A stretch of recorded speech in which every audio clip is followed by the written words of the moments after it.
보라, 내가 새 하늘과 새 땅을 창조하나니 이전 것은 기억되거나 마음에 생각나지 아니할 것이라. 너희는 내가 창조하는 것으로 말미암아 영원히 기뻐하며 즐거워할지라. 보라, 내가 예루살렘을 즐거운 성으로 창조하며 그 백성을 기쁨으로 삼고 내가 예루살렘을 즐거워하며 나의 백성을 기뻐하리니 우는 소리와 부르짖는 소리가 그 가운데에서 다시는 들리지 아니할 것이며 거기는 날수가 많지 못하여 죽는 어린이와 수완이 차지 못한 노인이 다시는 없을 것이라. 곧 백세에 죽는 자를 젊은이라 하겠고 백세가 못되어 죽는 자는 저주받은 자이리라. 그들이 가옥이 건축하고 그 안에 살겠고 포도나무를 심고 열매를 먹을 것이며 그들이 건축한 뒤에 타인이 살지 아니할 것이며 그들이 심은 것을 타인이 먹지 아니하리니 이는 내 백성의 수완이 나무의 수완과 같겠고 내가 택한 자가 그 손으로 일한 것을 길이 누릴 것이며 그들의 수고가 헛되지 않겠고 그들이 생산한 것이 재난을 당하지 아니하리니 그들은 여호와의 복된 자의 자손이요 그들의 후손도 그들과 같을 것임이라.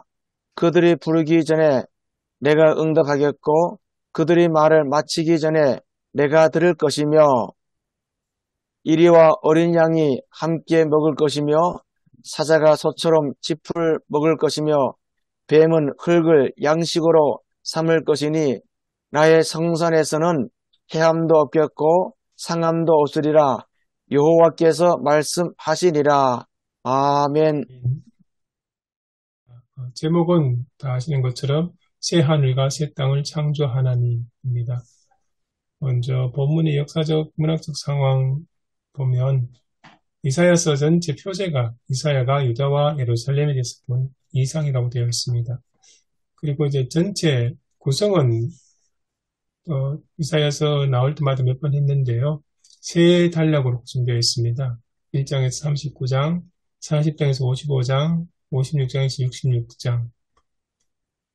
그 중에 이제 저희들 오늘 본문은 마지막 세 번째 단락에 또 세 번째 단락도 세 부분을 나눌 수 있는데요.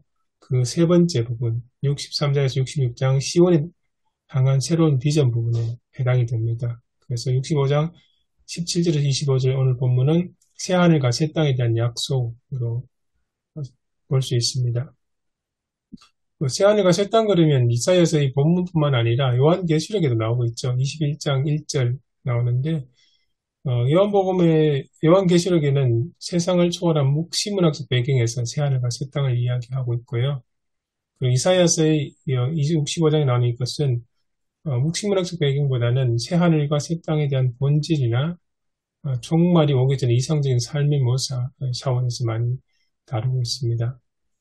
이 65장의 내용은 또 한편으로는 이사야 11장의 내용 많이 연결되고 유사하다고 하고 있습니다. 이사야 11장에는 이상적인 왕이 통치하는 이상적 세계에 대한 서술, 그 어린 양이 함께 뛰놀고 하는 그런 부분이 이사야 11장에 들어있습니다. 본문 전체 주석을 보면 이제 첫 번째는 새하늘과 새 땅을 창조하신 하나님에 대해서 나오고 있습니다. 17절 내용인데요. 여기서 창조의 주체는 하나님이시며 그리고 이 창조하자는 이 말이 분사로서 사용되어서 현재도 창조하고 계신 하나님의 의미를 담고 있습니다. 그래서 이 내용을 볼 때 새로운 희망은 하나님께 저도 달려있다라고 도출해낼 수 있습니다. 또 이제 이전 시대하고 새로운 시대가 구별되는데요. 이전 시대는 착취와 정복의 시대였다면 새 시대, 새하늘과 새 땅은 차별되는 새로운 시대, 그러니까 착취와 억압이 사라진 시대로 설명이 됩니다. 두 번째, 새 시대의 하나님과 하나님의 백성의 관계에 대해서 하나님께서 먼저 새로운 하늘과 새로운 땅을 창조하시면 그 사실상조에 대해서 예루살렘과 하나님의 백성들이 기쁨의 반응을 보이고 그 백성들이 기뻐하는 그 기쁨에 대해서 하나님께서도 기뻐하시는 이런 순서로 연결이 되어 있습니다. 그리고 세 번째는 새 시대입니다. 새 시대는 위에서 잠깐 나온 것처럼 이제 착취 억압 사라진 시대이면서 동시에 19절에부터 23절 나온 내용은 스스로 수고한 열매를 거두는 사회를 묘사하고 있습니다.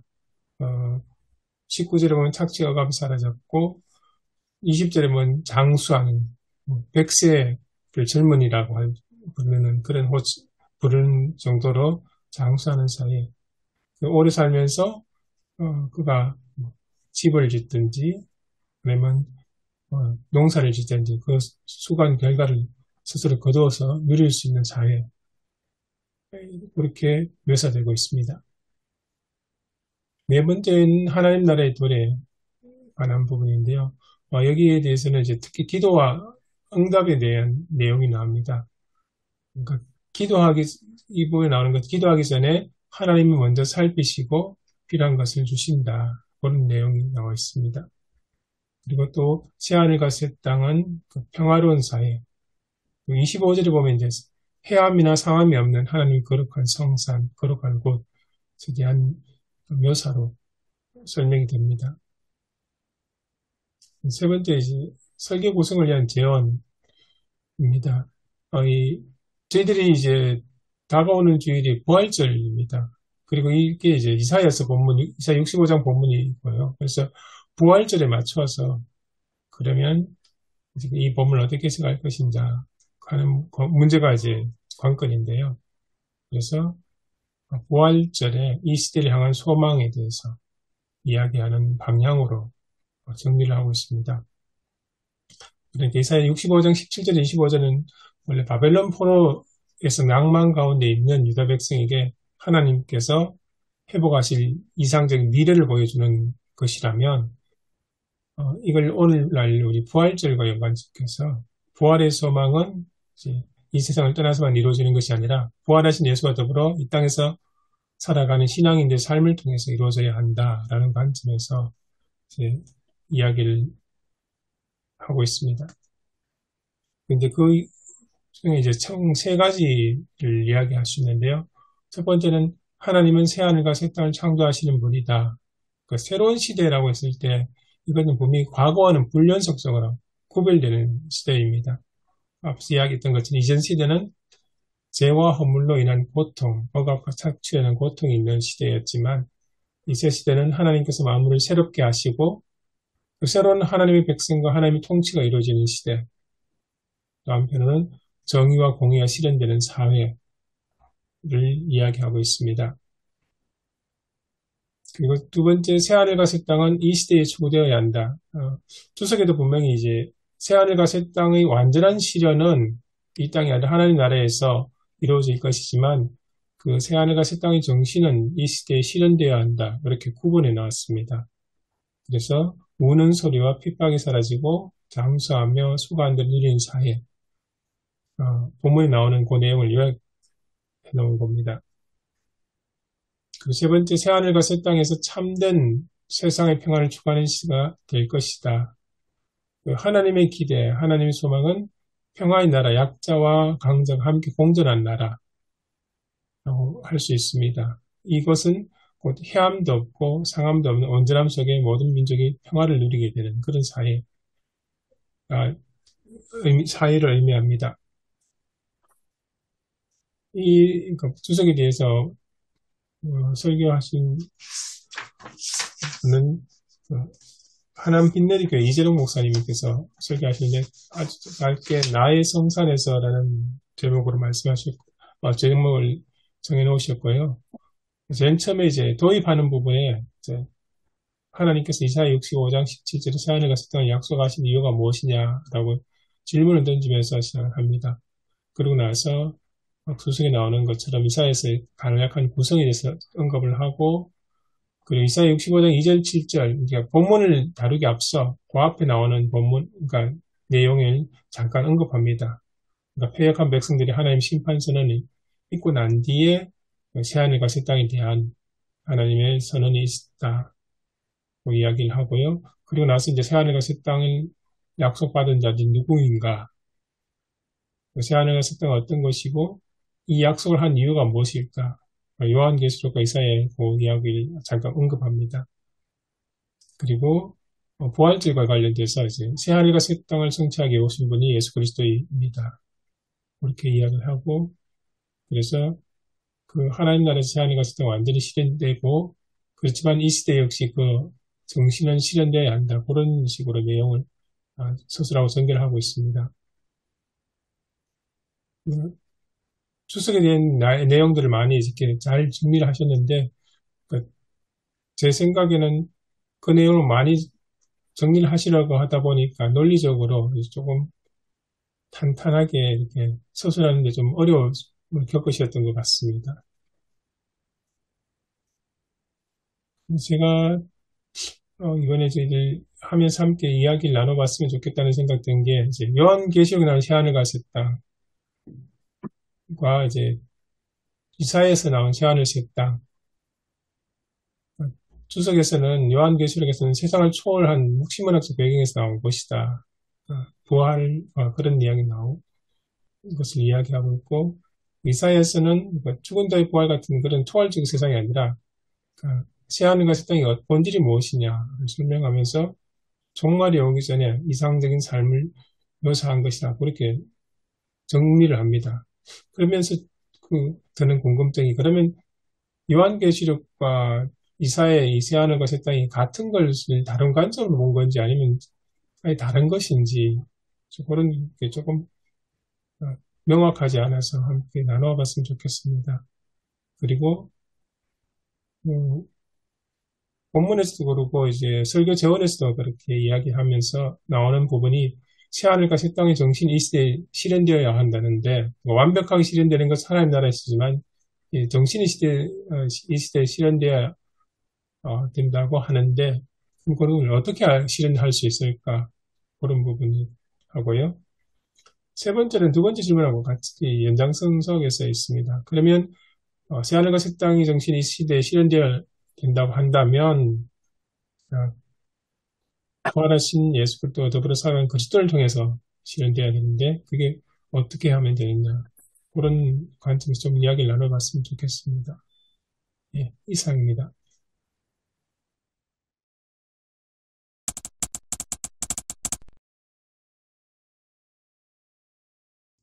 주석을 읽고 관절을 준비하면서 느꼈던 게 다가오는 절이 부활절인데 이 부활절 본문이 이제 이사야 65장에 나오는 새하늘과 새 땅에 대한 본문입니다.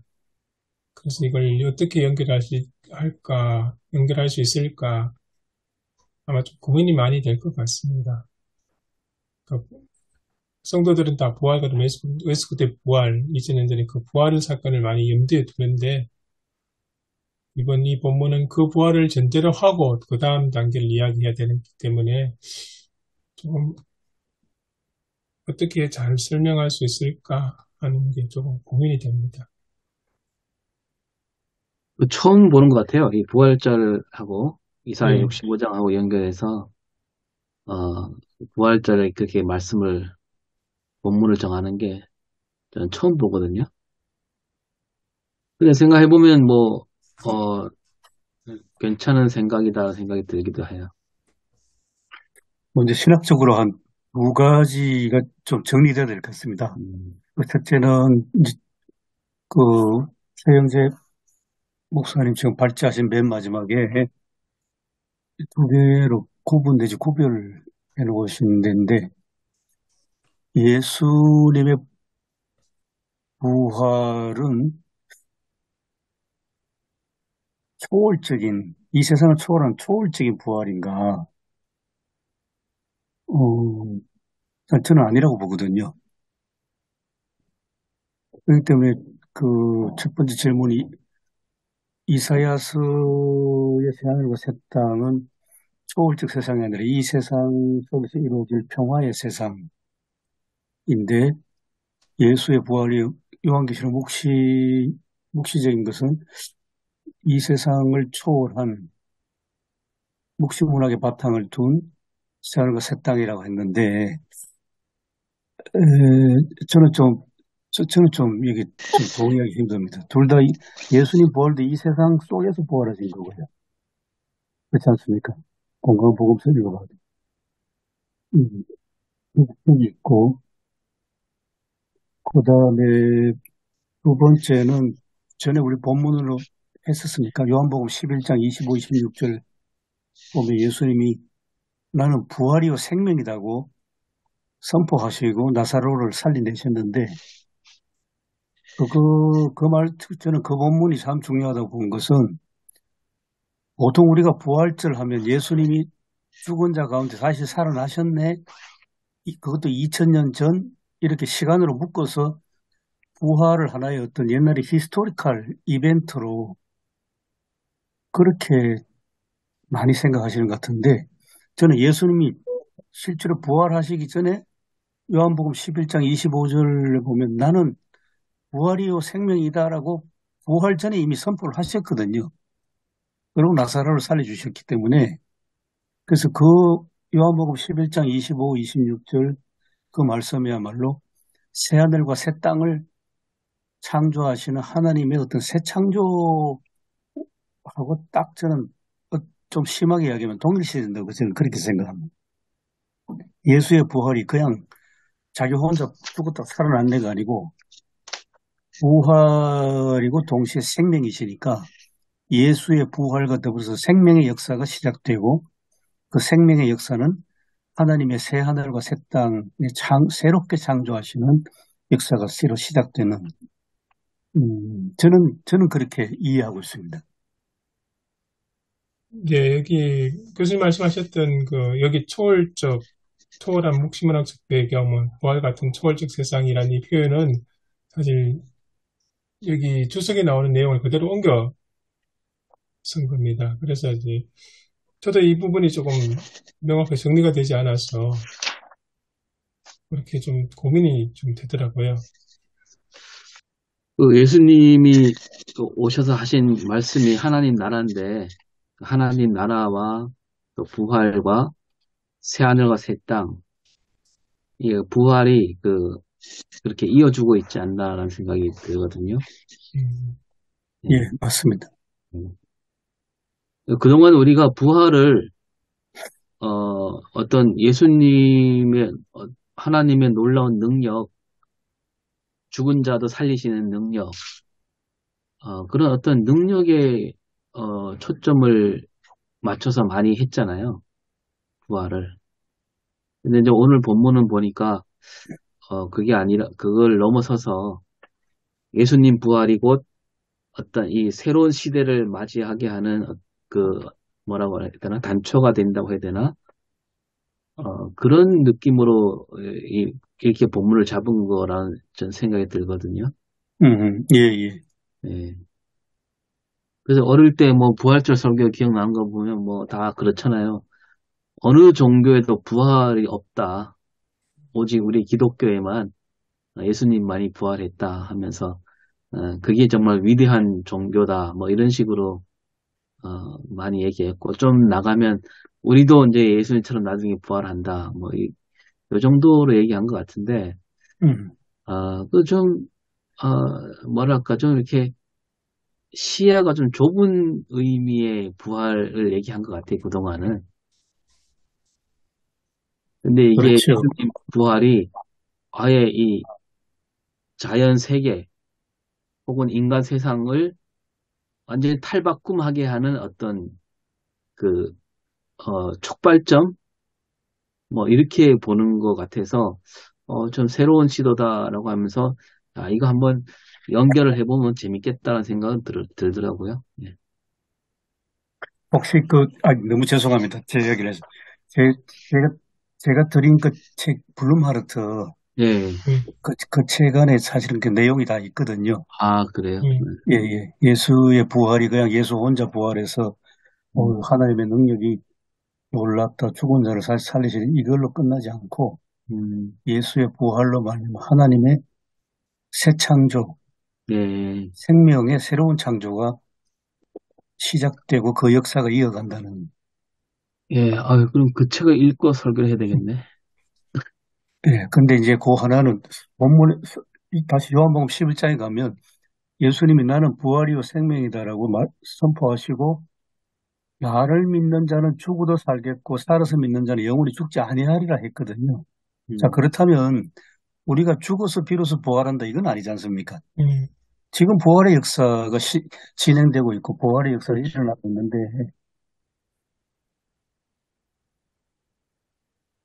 그런 맥락에서 보면 저는 사도행전 3장에 나면서부터 장애인이 성전 문 앞에 구걸하다가 나사렛 예수 이름을 걸으라 하니까 벌떡 일어나 걷는 거 그것도 부활의 역사라고 저는 그렇게 이해하거든요. 죽어서 부활하고 죽어서 천국 가는 게 아니라 지금 우리 현실 속에 하나님 나라가 지금 임재하고 그 사건을 일어나는데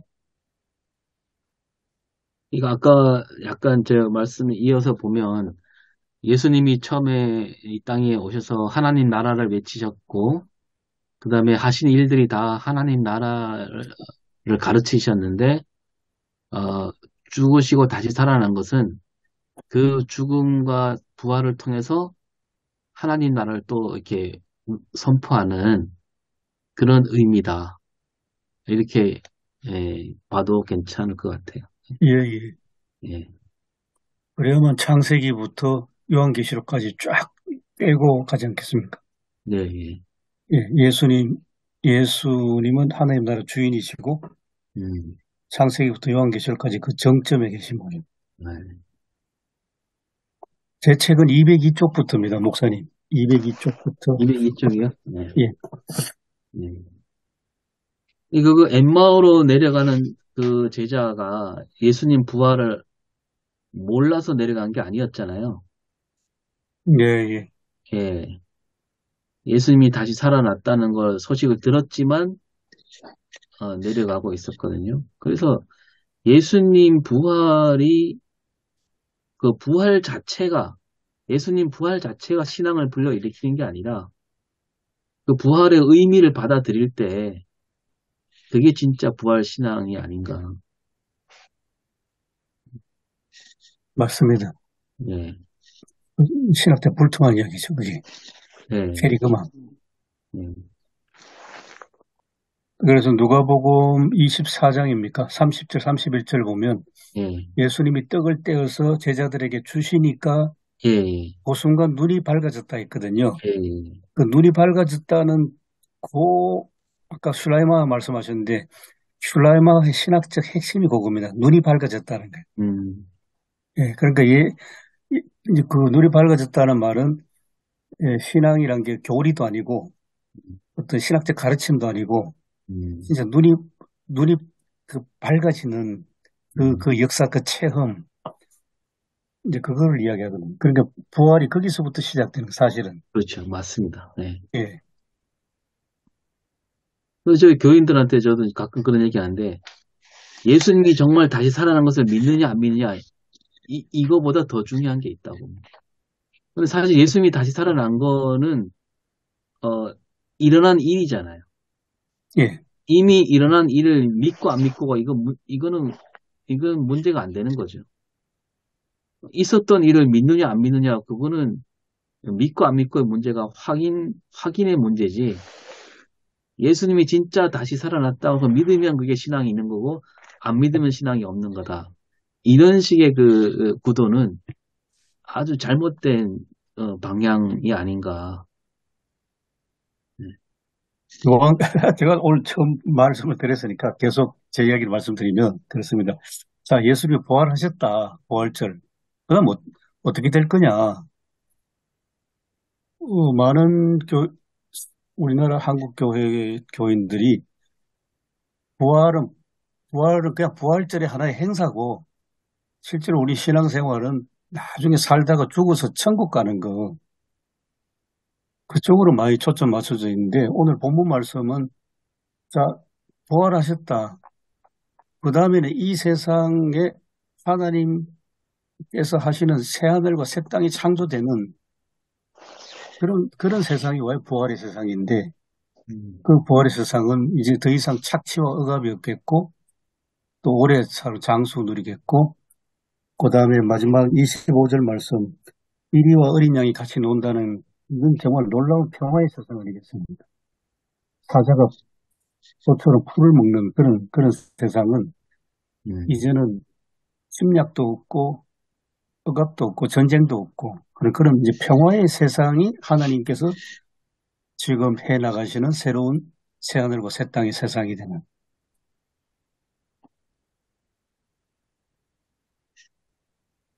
그 요한계시록의 휴거하고는 전혀 딴판의 지금 말씀 선포 아니겠나 싶습니다. 예. 그 교수님이 아까 그 요한복음 11장 뭐 저번에도 말씀하셨지만 예수님이 부활이요 생명이라고 했을 때 벌써 우리가 그 말씀을 들을 때 아, 예수를 믿는다는 게 나중에 죽어서 우리도 새로 다시 살아난다. 이런 믿음이기보다는 벌써 지금 이 순간부터 부활이 시작됐다. 새 하늘 새 땅이 시작됐다라고 생각해야 되지 않을까. 예, 그 우리가 지난번에 고린도 후서에도 나눴지만 예수 안에 있으면 새로운 피조물이 되었다 그랬잖아요. 이미 새로운 피조물이 된 거잖아요. 맞습니다. 어쩌면 지금 현재 우리 상태가 사실은 부활이란 삶을 살아가는 거죠. 예, 예. 예, 초점 거기 있는 것 같습니다. 예, 다시 요한복음 11장 돌아가도 예수님이 오시니까 마르다가 예수님한테 하는 말이 자기들 그냥 관습적인 신앙이죠. 예, 내 오빠가 죽었는데 마지막 때에 지금 말고 마지막 때에 부활의 날이 오면 그때 죽었던 내 오빠가 다시 살아날 줄 압니다. 그렇게 이야기하니까 예수님이 나는 부활이요 생명이다. 딱 현재로. 네, 지금 이렇게 교수님이 말씀하시는 거하고 스님 목사님 이야기하시는 거 들으니까, 제가 굉장히 부활에 대해서 굉장히 좁게 생각했던 것 같은 생각이 들어요. 늘 이제 부활절 그러면 말씀하신 것처럼 예수님의 부활, 그리고 그 부활절을 그걸 기억하고 우리는 또 언젠가 부활할 것이다. 죽은 뒤에 부활, 뭐 이런 정도의 생각이 머물러 있던 것 같은데, 그렇게 말씀하신 거 들으니까 그 의미도 이해가 좀 되는 게, 주일이라는 게 원래 이제, 김명수 교수님이 주일의 의미를 좀 소부활절, 작은 부활절 이야기를 하면서 하시더라고요. 그러니까 제자들이 그러니까 부활절날 모여가지고, 네, 그다음부터는 주일마다 모였는데, 그래서 어떻게 보면,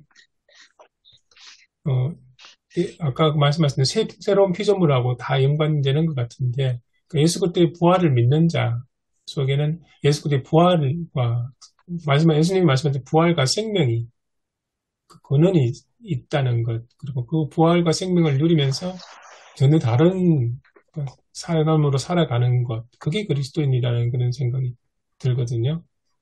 그렇게 되면 그 부활절이라는 게 교수님 말씀하신 하나의 그 이례적인 연중 행사가 아니고 전혀 다른 삶을 살아가는 그 하나의 매주마다 그러니까 주일을 그렇게 생각한다면 부활이라는 것은 이미 우리의 삶 속에 들어와 있다는 그런 차원으로 볼 수 있겠네요.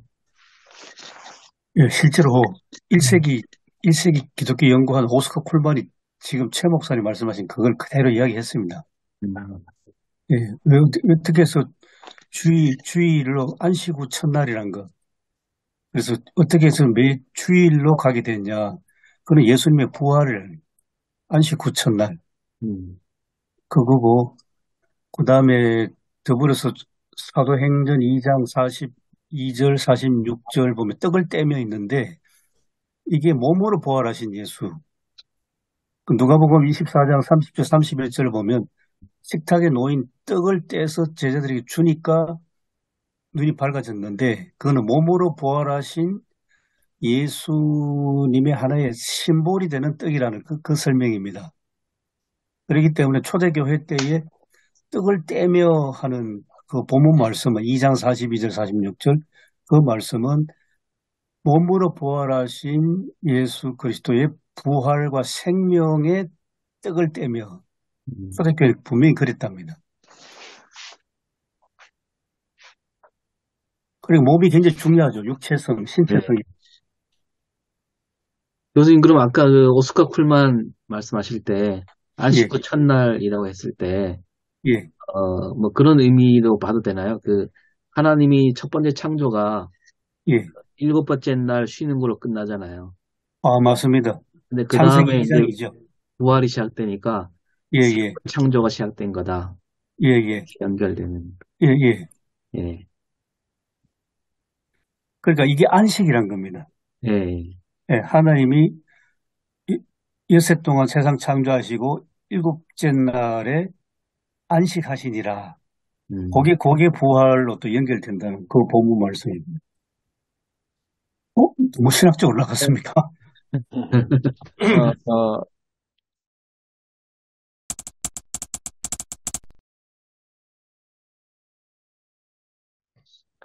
우리, 교수님과 우리 오 목사님의 그 두 분의 말씀을 들으면서 그 생각이 들었죠. 저도 좀 뭐 부활하면 그죠? 이 세상과는 조금 이렇게 초월적인 그런 생각을 저도 없잖아 했고 또 그렇게 설교했고 그렇다면은 그 예수님의 그 초림과 또 언제 이 역사에 임할 그 예수님 그런 어떤 그 상황 그죠? 그러니까 기간이랄까요? 좀 못 박으면은 그 초림과 재림 사이 그러면 우리가 기독교인들이 예수님께서 오셨고 또 언젠가 역사의 종말에 또 재림하실 그 기간 동에서 우리 기독교인이 이 땅에서 살아가야 될 어떤 소망 이렇게 또 좀 해석을 해도 되는지 조금 그런 생각이 좀 듭니다. 음. 근데 그러면 기왕 말씀드리니까 좀 더 근원적으로 말씀드리면 네. 그 부활 예수님의 부활 나는 부활이요 생명이다 했을 때에 사실 그 밑바탕에 깔려 있는 전제는 세상 모든 만물 사람을 포함해서 지금 죽음의 상태다. 그래서 나는 부활이요 생명이다. 이제 그렇게 되는데 그러면 이제 죽음을 뭘로 이해하느냐? 그것도 우리는 뭐 누구나 다 예외 없이 죽는다는 것은 살다가 죽는 거다. 목숨이 끊어지는 게 죽는 거다. 그래 하는데, 그런데 창세기 돌아가서 2장, 3장 보면 하나님이 선악과를 따먹으면 네가 정녕 죽으리라 그랬거든요. 근데 뱀이 와가지고 죽지 않는다. 따먹어도 네 눈이 밝아져서 하나님처럼 된다 그랬거든요. 그래서 아담은 하나님의 말씀과 뱀의 말에 왔다 갔다 하다가 결국 따먹었는데 우리가 이해하는 그 죽음의 이해로 봐서는 안 죽었지 않습니까? 우리는 진짜 눈이 밝아져서 이제 옷을 만들었잖아요. 그러면 죽음이 뭔가 하는 질문이 다시 나오는데 그래서 그때 이제 칼발트 이야기입니다. 죽음은 딴 게 아니고 에덴에서 쫓겨나는 게 죽음이다. 에덴에서 쫓겨났다는 말은 하나님과 사람 사이에 단절됐다는 겁니다. 하나님과 사람 사이 단절이 되니까 그 다음에 이어지는 창세기 3장부터 11장까지 보면 아담과 카인의 사건부터 노아 홍수, 그 다음에 바벨탑까지 이를 쭉 이제 설명을 해냅니다. 이게 죽음의 현실이라고. 이제 살인하고 또 죄가 막 범람해가지고 홍수가 나고 인간이 하늘까지 닿는 탑을 쌓고자 하는 어떤 문명, 이런 것들이 다 이제 죽음의 현실인데, 그 죽음의 현실의 핵심은 반절이란 겁니다. 그 예수님이 나는 부활이요 생명이다 하셨을 때에 그 전제는 모든 사람은 다 죽어 있고, 그 죽음은 하나님과 사람 사이에 단절된 그 현실이 죽음의 상태이다. 그렇게 하는데 너무 추상적인데 어느 문명 비평가는 그렇게 이야기합니다. 뭐 단적인 예로 오늘날 기후 위기를 한번 생각해 보자. 인류가 이만큼 인류 문명이 발전해 본 적이 있느냐? 그런데 그 발전 뒤에는 엄청난 재앙이 함께 있지 않느냐? 그래서 발전과 재앙과 죽음이 우리가 살아가는 그 현실 속에 항상 서로 공존하고 있는데, 이런 죽음의 현실 속에서 예수 그리스도의 부활은 이제부터 부활을 통해서 하나님이 새로운 땅과 새 하늘과 새 땅의 창조 역사로 시작되는데, 그것은 이제 오늘 본문 말씀 덧붙이면 뭐 사자가 소처럼 풀을 먹는, 다시 해함과 상함이 없는 그런 현실로 이루어지는 그러한 세상의 시작이 예수 그리스도의 부활이다. 아마 그렇게 신학적으로 그렇게 연결된다고 생각을 합니다. 저는 유진호 목사님 말씀하셨던 우리 보통 많은 목사님이 설교하고 우리 어렸을 때 늘 듣던 그 소림과 재림 사이의 그리스도인, 그러니까 2000년 전 부활하신 예수 그리스도, 다시 오실 예수 그리스도, 그 사이에 있는 그리스도인. 대부분 이제 그 관점에서 설명을 하면 부활은 미래의 사건이 되거든요. 우리가 언제 부활할 것이라는 것은 죽음 뒤에나 예수님 다시 오실 때 부활의 의미가 되거든요. 그러면 그 신앙관에서는 주로 인내, 견디는 게 초점이 돼요. 어떻게든지 그때까지 신앙을 지켜 버티는 관점이 되거든요. 근데 만약에 조금 전에 방금 교수님 이야기하셨던 이런 모습, 그러니까 예수 그리스도의 부활이 오늘날 우리 그리스도 안에, 그리스도 속에 이미 존재하는 부활과 생명이, 예수 그리스도를 믿는다는 것이 그분의 부활과 생명이 내 안에 있다는 것을 믿는다면 상황이 좀 태도가 달라지는 것 같아요. 그 부활과 생명을 근거로 해서 이 사회를, 그러니까 더 하나님이 원하신 모습으로 바꿔가는 데 참여할 수 있는, 하나님 나라 이 땅에 임하기 위해서 적극적으로 내가 동참하고 참여하고 긍정적 문화를 바꿔갈 수 있는 그런 자세가 될 것 같아요. 그래서 저는 이 두 가지 차이가 굉장히 클 것 같아요. 크죠. 예, 그런 생각이 들어요. 그래서 그런 점에서 제가 말씀드린 것, 그래서 종말론적입니다. 현재적 종말론적. 어제, 오늘, 내일 그렇게 시간을 나누고 쪼개는 것이 아니라 예수 그리스도 안에서는 과거, 현재, 미래가 다 같이 있는. 그래서 히브리서 13장 8절 말씀입니까? 예수 그리스도는 어제나 오늘이나 영원토록 동일하시다 하는 말씀.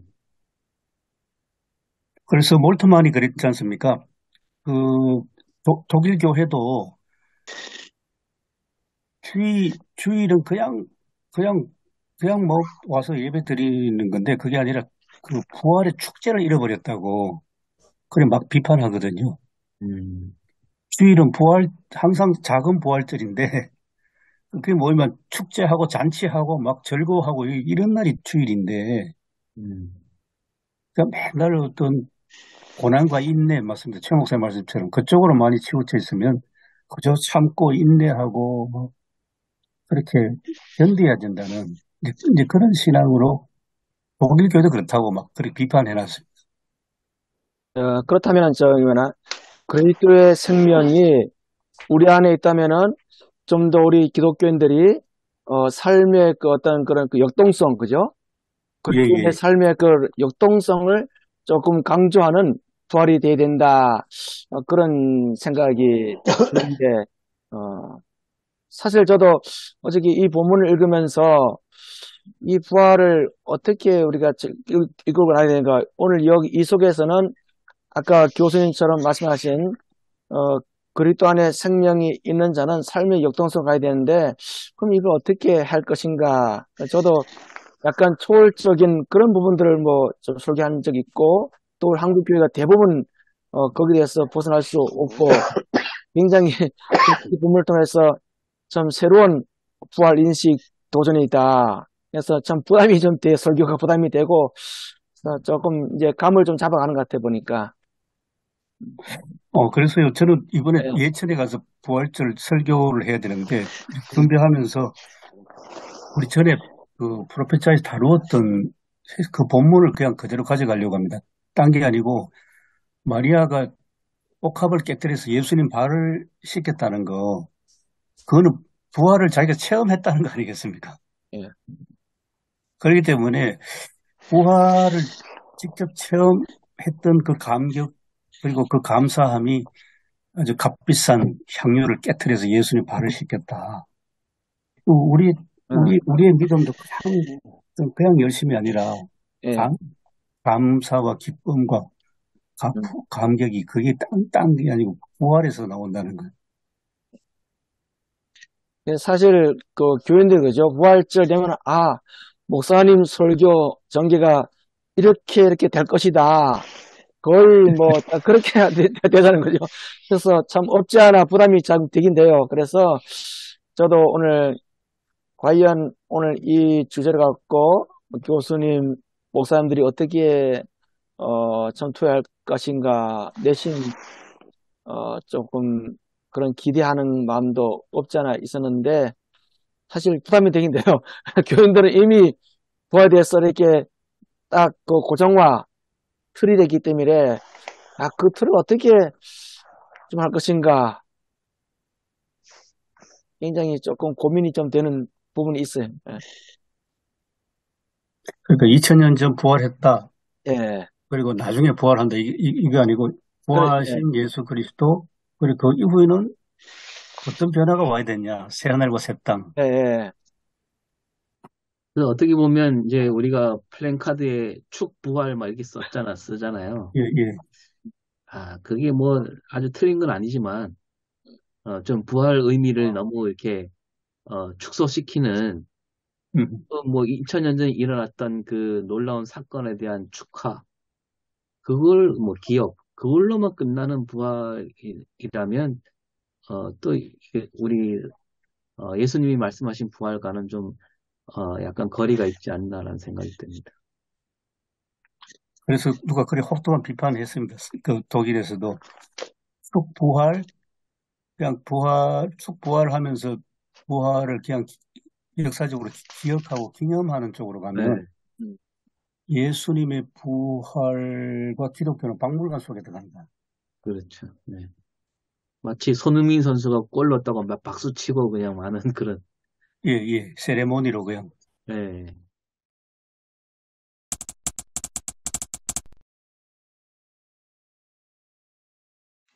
저도 들으면서 참 도전도 되고 공감이 되는 것 같습니다. 그 부활의 그 내재성, 또 초월성, 이 둘 간의 역사적인 싸움이 있다고 저는 생각이 들고요. 미국에서도 20세기 초반에 그 하나님 나라 운동이 있었거든요. 근데 문제는 미국을 하나님 나라로 생각했던 오류를 범한 거죠. The Democracy of God 해서 하나님의 민주주의라는 측면에서 예. 그 예수님의 그 현자됨이라든지 인성에 대한 강조들이 있었고, 그런데 이게 이제 무참히 깨진 계기가 이제 세계 대전, 또 경제 공황, 뭐 그러면서 이제 뭐 신의 죽음에 대한 얘기까지 이제 신학적으로 전개되고 또 그 즈음에 또 해방 신학이 나오고 그랬던 역사적인 이제 과정들이 이제 생각이 나는데요.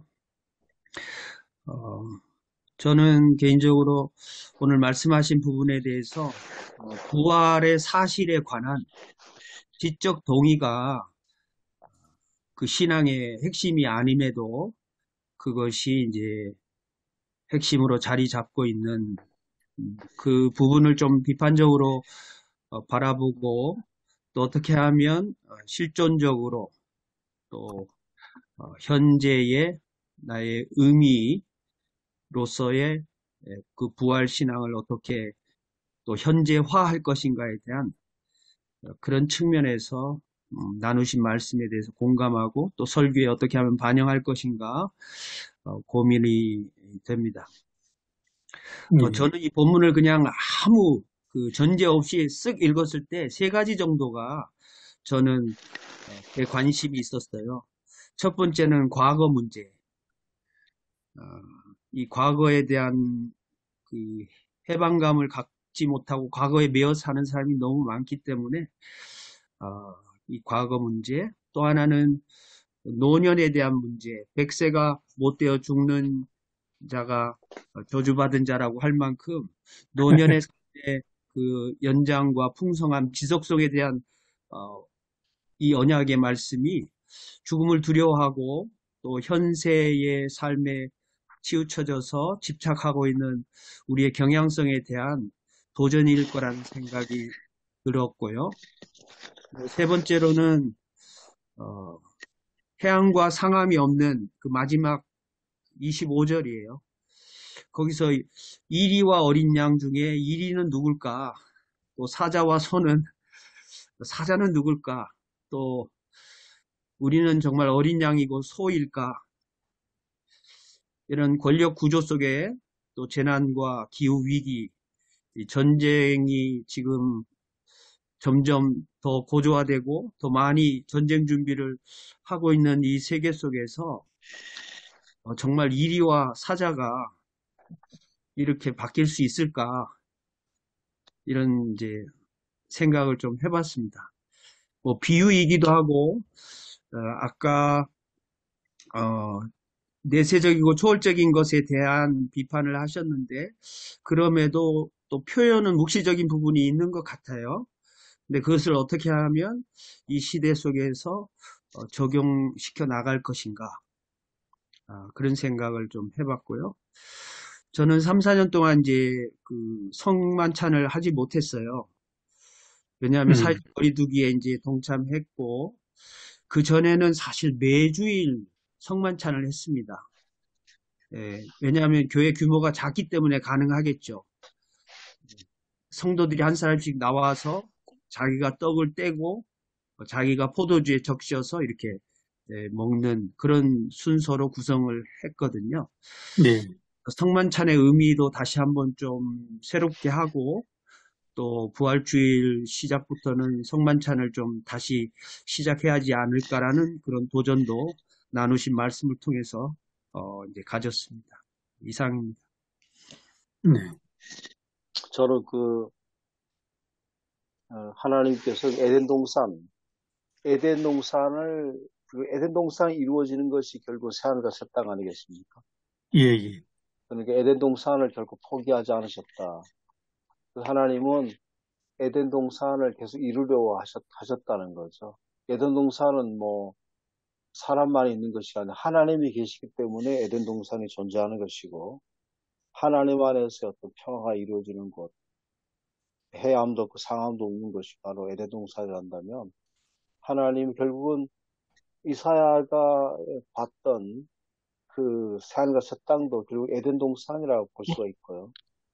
또 종말 이후에 이루어질 펼쳐질 세계도 결국 에덴 동산이라고 할 수가 있는데 인간의 범죄를 해서 결국은 추방당하게 되고 낙원을 잃어버렸고 예수 그리스도가 결국은 그 에덴 동산이 먼 곳이 아니라 하나님이 함께 하시는 곳이 에덴 동산이라면 성자 하나님 예수 그리스도가 이제 이 땅에 오심으로 에덴 동산이 이 땅에 이제 내려오게 됐지만 아직까지는 이제 인간의 범죄로 인해서 이제 추방당한 상태인데 저는 요한복음 예수님께서 마지막 돌아가셨을 때에 신 포도주를 받으신 후에 요한복음 19장 30절에 다 이루었다 그렇게 말씀하셨거든요. 이게 이루어졌다. 그러니까 이제 다 이루었다 그렇게 말씀을 하셨기 때문에 이제 결국은 예수 그리스도를 통해서 믿는 사람들 벌써 우리가 하나님 나라에 들어와 있다. 새하늘과 새 땅에 들어와 있다. 벌써 우리가 그분을 믿는 사람, 그분에게 접속된 사람, 그분께 접붙임을 받은 사람들, 저는 벌써 우리는 새하늘 새 땅에 들어와 있는 사람이다. 그렇게 한번 이제 생각을 해보고 예수 그리스도가 이제 하나님 나라를 전파하셨지만 다 이뤘다고 말씀하시지 않았잖아요. 그래서 십자가의 죽음을 통해서 다 이뤘다고 말씀하셨고 그 때문에 제자들이 있었지만 그들이 어떤 새하늘과 새 땅의 삶을 살지는 않았지 않습니까? 서로가 경계하고 서로가 또 높아지려고 그러는데 예수 그리스도가 이제 다 이루신 것 때문에 이제 우리는 새하늘과 새 땅에 사람으로 어떻게 살아갈 건가? 죽음 이후에 부활이 아니라 벌써 우리가 부활 속에 살아있는 사람이기 때문에 어떻게 살아갈 건가? 그 예수님께서 서로 사랑하라고 하는 말씀은 결국은 그 서로 사랑하라고 하고 그리고 예수님께서 말씀 서로 섬기는 자, 발을 시키는 것들은 결국은 그 에덴 동산의 삶을 결국은 이루시는 거 아니겠습니까? 서로 경쟁하거나 서로 파지려거나 서로 누구를 뭐 압제하거나 그렇게 하는 것이 아니고 바로 그런 세상이 이제 우리에게 말씀하셨다는 거죠. 부활 이후의 삶을 저 새하늘 새 땅이 이루어진 삶을 말씀하셨다면 오늘 우리는 바로 그런 삶을 지속적으로 새하늘 새 땅에 살아있는 사람으로 살아가야 된다. 라고 하는 것들 한번 생각해 볼 필요가 있습니다. 그런데 뭐 굴욕 외교, 뭐 외교 참사란 게 과거의 일이와 양의 그 관계는 다 지워버리고 지우개를 없던 걸로 하자 하고 다시 그 관계로 다시 돌아가려고 회귀하려고 하는 참 그런 어리석음이 어딨나 싶습니다. 예, 말씀을 들어본 그 다 이루었다는 그 말씀은 인간이 아담 이래로 잃어버린 쫓겨난 에덴 동산 그리고 신라권의 모든 문제는 사실 죽음의 문제로 귀결되는데 다 이루었다 하는 말씀은 결국 죽음의 문제를 다 해결했다는 그 말씀으로 들려집니다. 그리고 이제 부활. 전체 이제 사실 구속사를 쫙 다 지금 빼고 가는. 그 설교에 이제 긍정적인 부분들 우리가 부각해야 할 것 같다는 생각이 들면서 또 대조적으로 우리 현실 가운데 있는 그 부정성에 대한 비판 또 하나님 나라와 이제 상치되는 부분에 대한 저항성을 우리가 좀 설교에 드러내야 하지 않을까라는 생각을 종종 합니다. 그런 의미에서 이제 신라권 이후에 아까 말씀하신 창세기 이제 3장 이후에 11장까지의 사건들을 조금 더 그런 관점에서 좀 비판할 수 있지 않을까라는 생각이 들고요. 그것이 우리의 현실이기도 하니까요. 뭐 예를 들자면 가인이 왜 살인을 했을까? 형제인데 그리고 하고 나서도 이렇게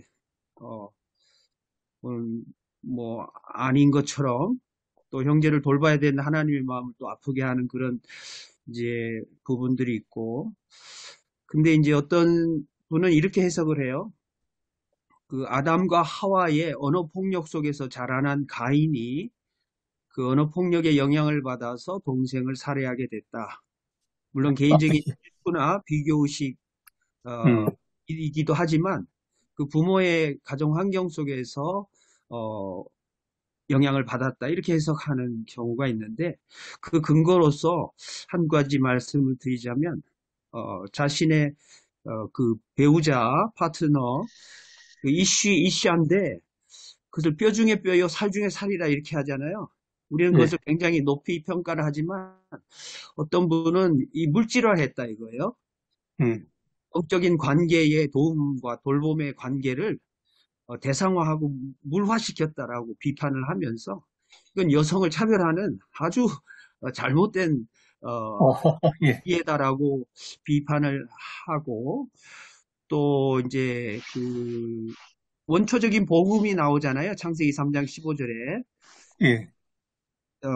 그런데 그 부모 입장에서는 자신의 신라권에 대한 그 뭐 시행착오일 수도 있고 원죄일 수도 있는데 그걸 극복하는 메시아로 자기 아들들을 생각했다는 거죠. 가인으로. 어떻게 또 증명 뭐 어떤 근거를 들 수 있냐면 가인과 아벨의 그 이름을 그렇게 지은 거죠. 예. 그래서 그런 이제 짧은 이야기지만 그런 이제 그 이야기 또 그 뒤에 이제 홍수 이야기 또 문명이란 측면에서 바벨탑 그것이 가지는 어떤 죽음의 현실 여기에 대한 것이 지금 현재적으로도 너무 많이 이제 드러나는 현실과 맞닿아 있기 때문에 그 죽음에 대한 문제 같이 다루면 어떨까라는 생각도 들고요. 왜냐하면 저희 최근에 이제 갑자기 돌아가신 분들이 있거든요. 물론 우리 교단에 또 며칠 전에 김종인 목사님도 뭐 일본 가셔가지고 갑자기 돌아가셔서 이제 장례 준비를 염산교에서 할 텐데 저희 교회 같은 경우는 잘 추스리시지를 못하시더라고요. 그래서 왜냐하면 이제 놀러 간다고 이제 갔는데 자기가 허락을 이제 부인이 했는데 그것도 이제 나중에 돌아온 그 죽음에 대해서는 자기가 자책하고 내가 왜 안 말렸을까 뭐 이런 얘기들을 하면서 결국 그리스도인이 가지는 그 부활 측면도 있지만 그 넘어서야 되는 죽음의 벽에 대한 이해들이 너무 좀 교육이 없다는 생각도 하고요. 그렇습니다. 너무 좀 어려운 문제이기도 하고요. 이상입니다. 지금 하나만 좀 김성곤 목사님 말씀하신 거 하나만 더 보태면 현실 이야기 들어서 오늘 본문 말씀에 어, 이리하고 뭐하고 같이 놉니까? 이리하고 염소. 이리와 어린 양, 어린 양이 예, 이리냐. 예, 이리와 사자와 어리냐. 소, 예, 사자와 소. 도저히 같이 놀 수 없는 그, 동물 짐승들이 평화롭게 노는 그게 지금 우리나라의 역사와 현실을 지금 상당히 비춰준다고 보지 않습니까? 그죠? 백수십 년 전에도 청일전쟁, 러일전쟁 이런 것은 사실은 이제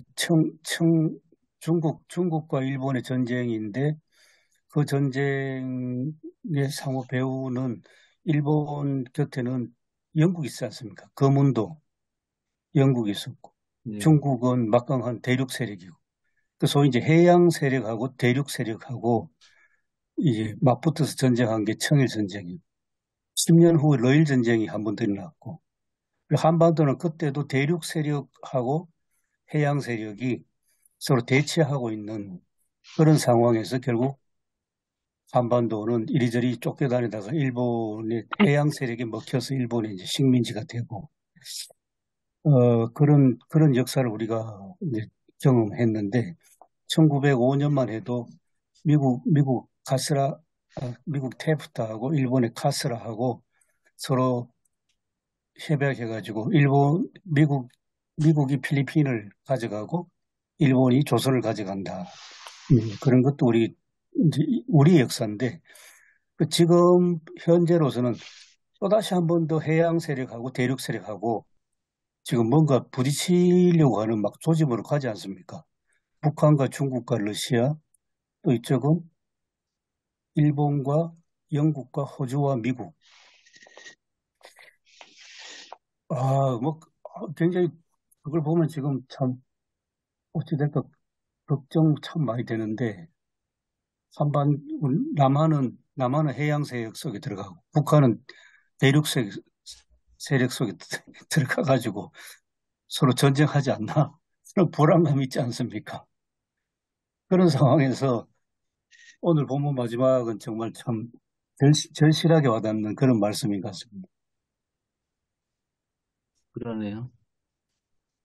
지금 우리 꼴이 그거 아닙니까? 양이 이위한테 가갖고 우리가 너네 안 잡아먹을 테니까 사이좋게 지내자.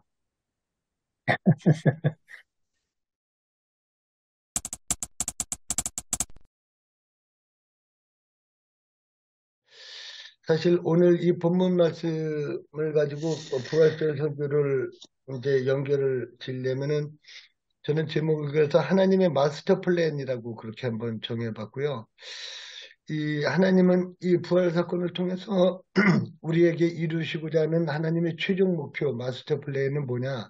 새 하늘과 새 땅을 창조하는 것인데 오늘 본문에 있는 것처럼 그래서 그 새 하늘과 새 땅을 창조해가지고 오늘 본문 17절에서 19절에 있는 것처럼 우리들에게 큰 기쁨을 주시기 위한 그런 마스터 플랜을 갖고 계실 그걸 이제 부활을 통해서 예수님의 부활을 통해서 우리들에게 큰 기쁨을 주시기 위한 그런 사건이 부활절이었다. 그리고 두 번째 하나님의 이 부활절을 통한 마스터 플랜은 우리들에게 어, 엄청난 모든 그런 풍요로움을 제공하시기 위한 그런 부활 사건이다. 그래서 사실은 맥주감사절이나 추수감사절도 풍요로움의 상징이 되지만 부활절만큼 우리가 받는 풍요로운 풍성한 은혜는 없을 것 같다. 그런 생각을 들었고요. 그게 20절에서 22절에 이제 나와 있는 건데, 나이도 그렇고, 무슨 인간의 수명도 그렇고, 이, 그 모든 것이 어, 그 손으로 일한 것을 길이길이 누리는 그런 풍요로움을 그렇게 말씀하셔서 이게 바벨론 포로를 다 견뎌내고 돌아올 때 이스라엘 백성들에게 베풀어 주실 하나님의 그 회복의 말씀, 축복의 말씀인데 예수님의 그 부활 사건으로 인해서 우리에게 베풀어 주시는 하나님의 마스터 플랜이 여기 숨어 있지 않나. 마지막 세 번째는 예수님의 부활 사건이 우리들에게 어떤 그 평화의 사건이 된 것인데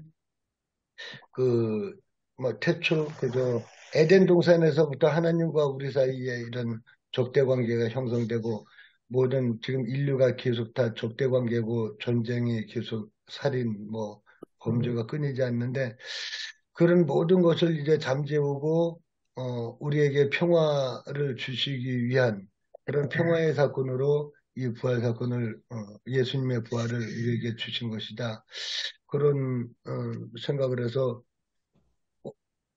오늘 23절에도 거기 그 평화의 이야기가 이렇게 언급이 되어 있어서 그렇게 세 대지로 한번 저는 뽑아봤습니다. 네네.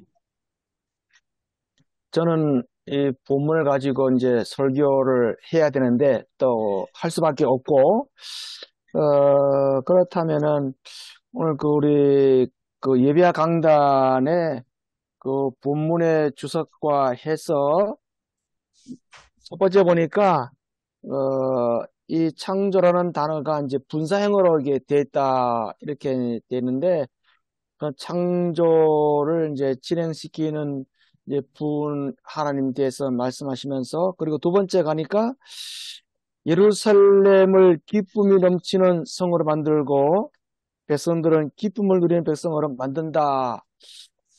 그렇다면은 이제 교수님도 말씀하셨고 또 목사님 그다음에 저는 이 생각이 들어요. 부활 기쁨을 창조하는 우리의 삶. 그렇게 이제 그 대략적으로 이제 제목을 정한다면은 그러면은 나의 삶을 통해서 즐거움을 어떻게 좀 창조할 것인가. 그리고 이제 여기 예루살렘 그죠? 그러면은 또 이런 공동체성이 있다면은 그러면 교회를 통해서 즐거움을 어떻게 창조할까요? 이렇게 좀 만들어 가야 되는가, 역동성으로. 아까 그러면서 우리 교수님도 언급했고, 해양 세력과 또 이제 그 대양 세력, 이렇게, 그거 본 다음에 또 역사도, 그럼 하나님은 역사를 통해서 어떻게 즐거움을 창조할 것인가, 한반도의 역사. 이것을 어떻게 부활과 연결할 것인가. 그 부분이 조금 고민이 좀 돼요, 이제. 예. 그 고민은 이제 한 주간 동안 이제 머리를 싸매건 해야 될 이제 부분인데,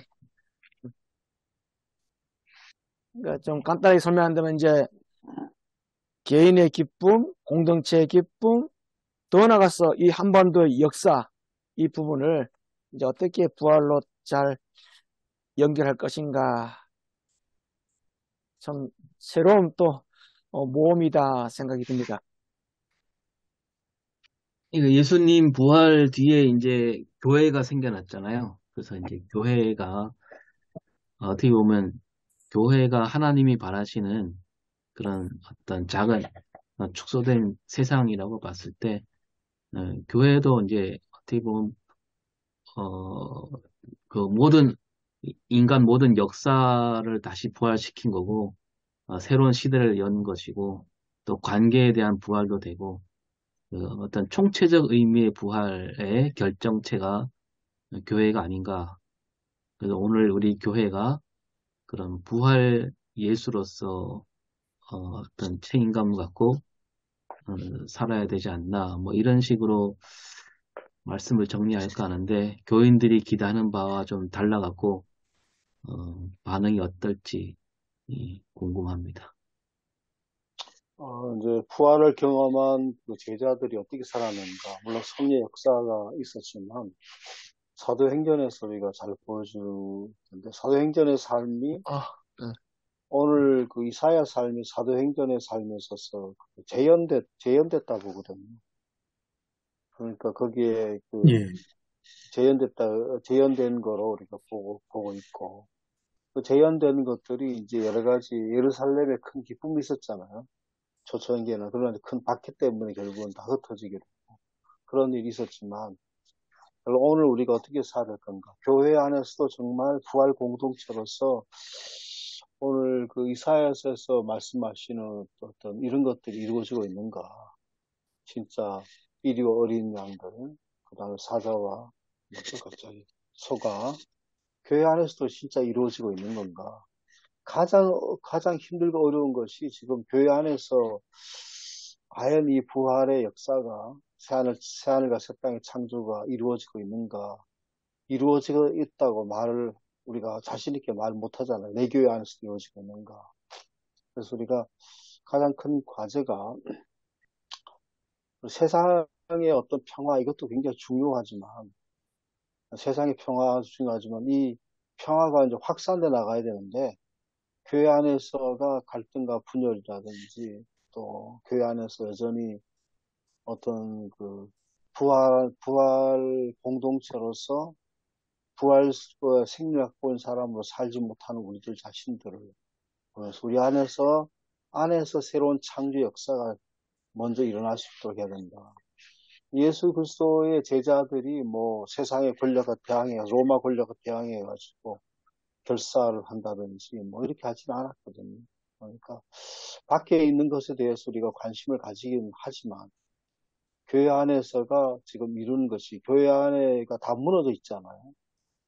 교회 안에서. 그래서 우리가 지금 교회 안에서 새하늘과 새 창조가 이루어지는 것들이 우리가 지속적으로 해야 되지 않겠나 그렇게 봅니다. 뭐 축소된 건 아니지만 저도 사실 그런 고민을 현재 많이 하고, 아까 말씀드리기는 뭐 본문 그대로 적용하면 이리와 어린 양, 그다음에 뭐 사자가 소처럼 꿀을 먹고, 그 본문을 그냥 그대로 말씀드렸는데, 곰곰이 생각해 보면 사도행전도 뭐 직접 로마 제국에 대해서 뭐 저항하든지 마사다 뭐 전투처럼 그런 건 전혀 기록이 안 돼 있고, 그리고 우리나라 교회 역사를 봐도 아까 김성곤 목사님 언급하셨습니다만은 1907년 평양에서 일어났던 신앙운동을 보면 그때 상황은 뭐 나라가 망해간다는 것을 거의 대부분 다 지금 그래도 인지하고 있었기 때문에 굉장히 어떤 실망과 절망 속에 있었고, 또 교회 안에서도 보면 선교사들한테 실망을 한 게 뭐냐면 바로 과츠라 테프트 밀약이었습니다. 그리고 교인들은 그 당시에 미국은 우리의 참 좋은 친구인 줄 알았는데 일본하고 미국하고 그렇게 밀약 맺는 거 보니까 미국이 우리의 친구가 아니구나. 그러면서 반선교사 운동의 조짐이 일어나니까 선교사들까지도 굉장히 불안했었습니다. 그런 불안한 상황에서 선교사들이 야, 이렇게 살아가면 안 되겠다. 그래가지고 평양 같은 경우 보면 1906년 8월 달에 사경회를 하고 12월 달에는 연말 축제는 다 걷어치우고 우리가 기도하자 해가지고 기도 모임을 연말에 열심히 했습니다. 그리고 1907년 1월부터 시작되는 사경회, 성경 공부, 그때 성령이 역사하시도록 굉장히 간절하게 기도했는데, 그리고 1907년 그 소위 신앙 사건이 일어났는데, 에, 제일 두드러진 것은 죄 회개였지 않습니까? 그 회개도 참 다양한 종류가 많은데, 교회 안에서 그때 장대영 교회 안에서 뭐 서- 성 장로들 두 사람이 싸움박질 해가지고 원수가 됐는데, 성령의 역사로 서로 잘못했다고 용서를 빌고 화해하고, 그 다음에 선교사 집에서 식당 일 하던 그 사람이 시장 바오라 하면 돈을 삥땅하고 훔쳐갔는데 그것도 회개하고, 그 다음에 선교사하고 한국 교인들도 서로 잘못했다고 회개하고, 그렇게 되면서 제일 두드러진 것은 개인적인 차원의 죄를 회개했는데 공중 앞에서 자백했거든요. 죄를.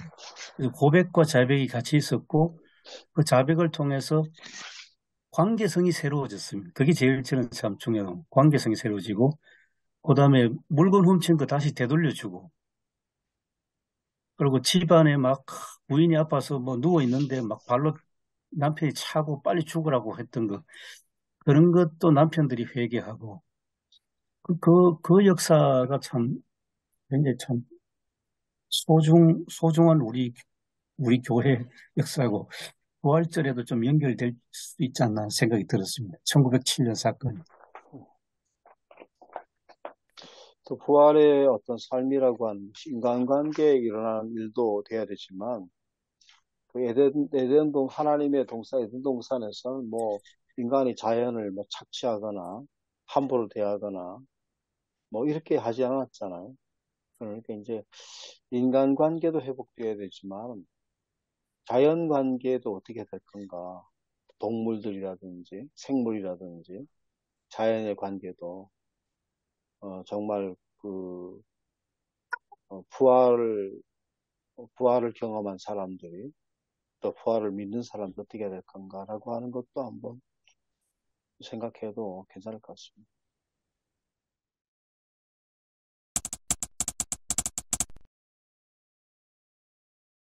사랑과 은혜가 많으신 하나님 아버지, 이 귀한 시간 저희들이 하나님의 말씀을 깊이 생각하며 묵상하고 의견을 나누었습니다. 주님, 다가오는 주일 부활절날 강단에서 예수 그리스도의 부활을 대해서 증거할 텐데 주께서 함께해 주옵소서. 부활의 참된 의미를 깨닫게 하시고 성도들에게 부활의 참된 기쁨과 생명의 능력을 전해서 이 땅에 하나님 나라를 위해 헌신할 수 있는 그런 새로운 신앙 공동체를 거듭날 수 있도록 주여 도와주시옵소서. 아멘. 또 한 주 동안 고난 주간을 보내며 주님의 고난을 묵상하며 성도들과 더불어 함께 기도합니다. 지금 이 귀한 시간 성도들에게 귀한 의미가 있게 도와주시고 주님의 고난을 더 깊이 묵상할 수 있는 귀한 시간도 되게 해 주옵소서. 예수님 이름으로 기도합니다. 아멘. 아멘.